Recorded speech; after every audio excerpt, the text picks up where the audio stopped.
नमस्कार दोस्तों, और ट्रेडिंग स्टोरी टुडे में आप सबका फिर से स्वागत है। आज मैं आपको एक ऐसी यात्रा पर ले जा रही हूं जो सोने और हीरे से भी ज्यादा अनमोल है। यह कहानी हमें सिखाएगी कि हमारा असली खजाना हमारे भीतर है, हमारी सांसों में। यह कहानी है एक चोर और एक भिक्षु की, जिनका जीवन एक दूसरे से टकराता है और एक अद्भुत बदलाव की शुरुआत होती है। बहुत समय पहले की बात है। एक बहुत बड़े राज्य में, जहां धन और ऐश्वर्य की कोई कमी नहीं थी, वहां के राजा ने एक बौद्ध भिक्षु को महल में बुलाया। राजा का दरबार हीरे जवाहरात और सोने की चमक से जगमगा रहा था, लेकिन भिक्षु के चेहरे पर एक ऐसी शांति थी जो किसी भी चमक से ज्यादा शक्तिशाली थी। राजा ने मुस्कुराते हुए भिक्षु से पूछा, भिक्षु महाराज, अगर मैं आपसे कुछ मांगूं तो क्या आप मुझे वो देंगे? भिक्षु ने शांत भाव से राजा की आंखों में देखा और बिना किसी हिचकिचाहट के जवाब दिया, जरूर महाराज, आप जो चाहें मांग सकते हैं। राजा ने कहा, क्या आप मुझे अपना भिक्षा पात्र दे सकते हैं? एक पल भी न सोचते हुए भिक्षु ने अपना एकमात्र भिक्षा पात्र, जो उनके पास सबसे कीमती चीज थी, राजा को दे दिया। वह पात्र मिट्टी का बना था, पर वह भिक्षु के जीवन का एक हिस्सा था।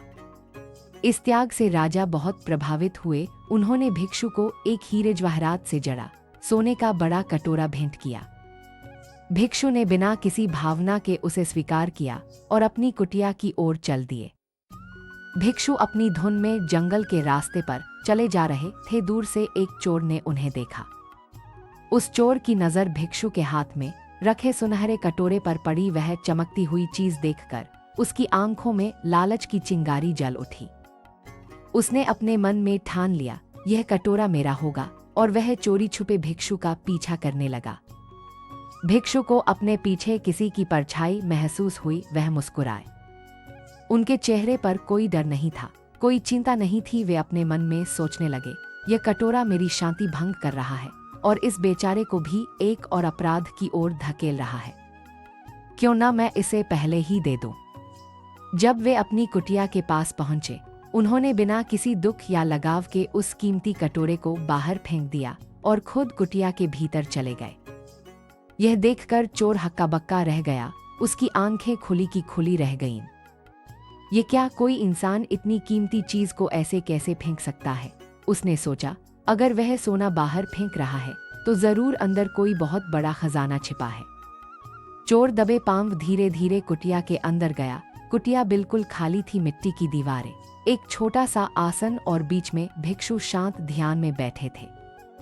उनकी आंखों में, उनके चेहरे पर एक ऐसी शांति थी जो चोर ने पहले कभी नहीं देखी थी। चोर के मन में सवाल उठने लगे, जब इनके पास कुछ नहीं है तो ये इतने खुश क्यों हैं?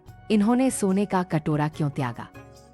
वह वापस बाहर गया और कटोरा उठाने की कोशिश की, लेकिन उसके मन के भीतर से एक आवाज आई, यह सब बेकार है। उस कटोरे की चमक फीकी लगने लगी। चोर के मन में अब धन का लालच नहीं, बल्कि एक गहरी जिज्ञासा थी। वह फिर से अंदर गया और चुपचाप भिक्षु के सामने बैठ गया। कुछ देर बाद भिक्षु की आंखें खुली। उन्होंने अपने सामने बैठे उस चोर को देखा और उनके चेहरे पर एक प्यारी सी मुस्कान आ गई। तो तुम आ ही गए, उन्होंने कहा। चोर ने सिर झुकाकर कहा, महाराज, मैं आपका पीछा करते हुए यहाँ तक आया था। मेरे पास एक सवाल है, आपने वह सोने का कटोरा बाहर क्यों फेंका? आखिर आपके पास ऐसा क्या है जो उस कटोरे से ज्यादा कीमती है? भिक्षु ने प्यार से कहा, मित्र, मेरे पास ध्यान का खजाना है। यह ऐसा धन है जिसे कोई चुरा नहीं सकता, जिसे कोई नष्ट नहीं कर सकता। यह खजाना संसार की सारी दौलत से कहीं ज्यादा अनमोल है। चोर की आंखों में आंसू भर आए। वह भाव विभोर होकर भिक्षु के चरणों में गिर पड़ा। महाराज, मुझे माफ कर दीजिए। मैं आपको लूटने आया था, लेकिन अब मैं इस दुनिया के धन का मोह छोड़ना चाहता हूँ। मुझे भी वह खजाना दीजिए ताकि मैं भी शांति पा सकूं।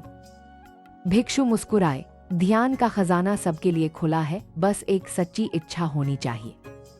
चोर ने कहा, मुझे ध्यान करना नहीं आता, कृपया मुझे सिखाइए। भिक्षु ने कहा, ध्यान करना बहुत सरल है। एक शांत जगह चुनो, एक आसन बिछाओ, रीढ़ की हड्डी सीधी करके बैठो। हथेलियां घुटनों पर, आंखें बंद करो, धीरे धीरे गहरी सांस लो और धीरे धीरे उसे बाहर छोड़। हर सांस के आने जाने को महसूस करो। तुम्हारा मन जरूर भटकेगा, लेकिन तुम्हें बार बार उसे अपनी सांस पर वापस लाना है। धीरे धीरे तुम्हारे विचार शांत हो जाएंगे और एक दिन तुम्हारे भीतर शांति का एक गहरा सागर भर जाएगा। यही सच्चा खजाना है। उस दिन से उस चोर ने अपना जीवन बदल दिया।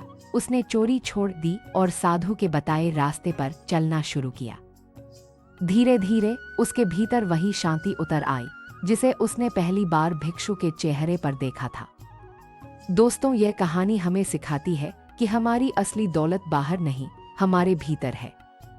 जब हमारा मन शांत होता है तब हमें वह शांति मिलती है जो किसी भी धन से नहीं मिल सकती। अगर आप भी इस यात्रा की शुरुआत करना चाहते हैं तो बस कुछ मिनट अपनी सांसों के साथ बैठे अपने भीतर के खजाने की खोज शुरू करें। अगर आपको यह कहानी पसंद आई हो तो हमें ट्रेडिंग स्टोरी टुडे पर लाइक, शेयर और सब्सक्राइब करें। कमेंट में जरूर बताएं कि आपको इस कहानी से सबसे बड़ी सीख क्या मिली। मिलते हैं अगली प्रेरणादायक कहानी में। तब तक ध्यान रखें, शांत रहें और अपने भीतर के खजाने को खोजते रहें। शुभकामनाएं।